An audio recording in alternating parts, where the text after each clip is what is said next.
Okay, I'm here with author Gary Taubes, author of Good Calories, Bad Calories. Welcome. Thank you. I would like to get you to kind of explain your theory regarding weight control. Why is calories in, calories out too simplified?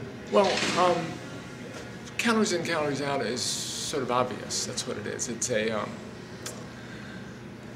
the idea is that if we get bigger, if we get fatter, if we get heavier, we have to take in more calories than we consume. Right. There's just absolutely no doubt about it. If we want to get lighter, we have to expend more calories than we take in. Sure. Absolutely no doubt about it. It tells you absolutely nothing about why you get fat or why you get lean. It's the laws of thermodynamics. That's the way the universe has to work. Yeah. There's no getting around it. Right. But it says nothing about what's a physiological condition of having, excess fat accumulation. So, when I did my research, I just looked back to how obesity was perceived prior to the Second World War and how researchers who study weight regulation in animals perceive how our weight is regulated. And they just said, look, it is regulated. Our body tries to maintain a certain fat mass, a healthy fat mass. And it's regulated just like everything else in the body is by hormones and enzymes and nervous system factors. And if you get bigger, if the way they put it is obesity is sort of excess fat accumulation. So you just want to know what regulates fat. Right. And what is that? Well, fundamentally, the hormone insulin. I mean, there are other things involved, but fundamentally, it's the hormone insulin. And insulin secretion is fundamentally regulated by carbohydrates. So if you chronically elevate your insulin levels, you will chronically accumulate fat in your fat tissue. And that's what the problem is. And the thing is, this was, the theory itself was a pre-World War II theory developed by German and Austrian clinical researchers. They vanished in the Second World War. 10 years after the Second World War, a different group of physiologists and biochemists figured out how fat tissue is regulated.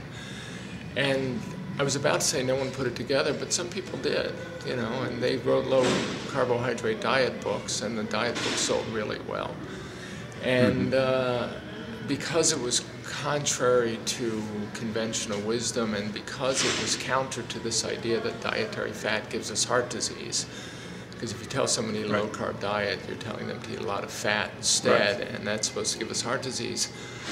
The medical community, particularly in the United States, where the funding was, which made it the leading medical research community in the world, came down hard on these diet doctors and basically just said all of this stuff's irrelevant.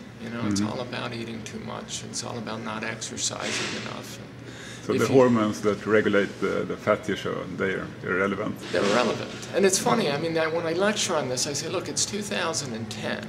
We have a disorder of excess fat accumulation, and people are saying that the actual physiological regulation of fat tissue is irrelevant. Yeah, that's amazing. It's all about your behavior. And the alternative, the one they are talking about, calories in, calories out, doesn't really work that well, right? Well, it doesn't work anyway. Yeah, you try to eat less. I mean, I've been in this conference now for a couple of days, and basically they're saying that obesity is a chronic disease. Obesity is a chronic, and the funny thing is, and their treatment is not working. Their treatment is not working. Yeah, and the medical community will say that. They'll say obesity is a chronic disease. And they'll say the treatment doesn't work, but they'll blame the patient. So there's nothing wrong with the treatment, it's just a chronic disease. That's the kind of argument. Well, or the behavior, the psychological state of the people, the lack of willpower of the people who have this disease. Right. And because of this same thinking, they now consider diabetes, because type 2 diabetes is so tightly linked to obesity, they now consider type 2 diabetes to be a disorder of sedentary behavior. So if they could just get people to be as what they believe are, evolutionary answers were as physically active as them, they could get us to walk constantly and exercise constantly. And we're staying here at this conference center in Seattle, and every time I walk by the gym, there's 3 or 4 people diligently sweating on the aerobics machines. So do exercise work for weight loss? No, exercise does not work for weight loss. Why not? Because because it makes you hungry. Yeah. I mean, that's the simplistic way of putting it. Again, the idea is if we just increase our expenditure, we will not compensate by increasing our intake, and then we'll have this negative energy balance where we're expending more energy than we consume, and that's what will make us lean or leaner. And it's just, first of all, I think in the history of medical research, there's maybe been 2 studies that have ever claimed to show some kind of significant effect from exercising, and even those studies are hard to do because if you randomize people into 2 groups and tell one to exercise and one not, the one that you randomize to exercising will probably decide that since they're now being recruited to live a healthy life, they'll probably change their diet in ways that they may not even be aware of. But there might be, I mean, many people are saying now that exercise is, it's not good for weight loss, but I mean, maybe some effect. Maybe you burn off some carbs and you lower your insulin level. I'm sure. Actually, I think it helps burn off carbs in the diet. I think that would help postpone the development of insulin resistance and diabetes. I could imagine. Some of the earliest arguments against sugar as a cause of diabetes were that cane cutters, people who worked in sugar plantations cutting down the sugar cane, didn't get diabetes, even though they were being given a ration of what was called plantation sugar, which isn't as refined as the modern stuff we get, but was still sugar, and they also chewed on the sugar cane all day long. Right. And the counter-argument was these guys expend, it's an unbelievably difficult job, and they expend 7,000 to 8,000 calories a day, so maybe if you burn off the carbs while you consume them, you don't sort of like Michael Phelps or something, eating loads of carbs, training really, really hard. Yeah, well, and he doesn't get fat. And he doesn't get fat. Although it'll be interesting to see what happens to Michael Phelps when he gets older. If that 12,000 calories of carbs a day or might whatever. not be a pretty sight. Yeah. I think exercise, I can imagine it has an important role. But for instance, I lived in Paris in the 1980s, mid-1980s. And there's this famous French paradox, and the French lots of paradoxes, right? Did not exercise. I mean, there was not a gym. There was one gym in Paris when I lived there in 1985. Yes, the French stroll down boulevards probably more than people who live in small towns do, but I mean, my French friends insisted on driving cars everywhere. I was always getting in fights with them because they'd want to get in their car and drive across town and spend an hour trying to find a parking space.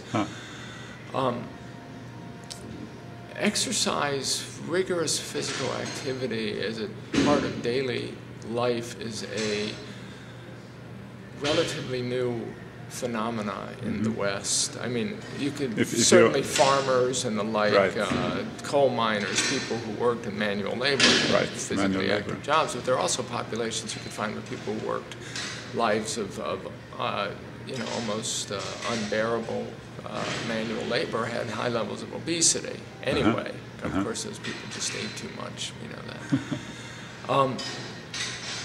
But this whole exercise revolution dates to the 1970s. Prior to the 1970s, which happens to be prior to the obesity epidemic, people didn't really exercise. It wasn't part of daily life. In fact, there was a feeling that if you exercise vigorously, you might give yourself a heart attack.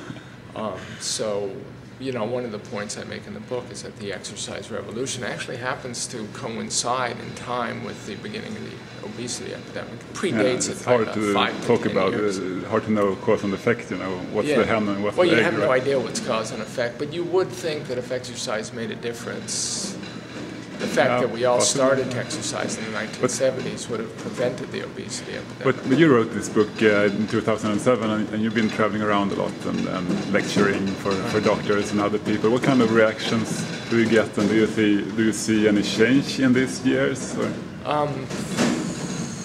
Well, in my actual lectures, it depends on the audience. It also depends on how the audience is prepped. For instance, I gave grand rounds at Dartmouth Medical School, and I was introduced by a very well-respected researcher, somebody who might be changing the world. All right. And so I was given the stamp of approval before the lecture that the physicians in the audience should take me seriously. And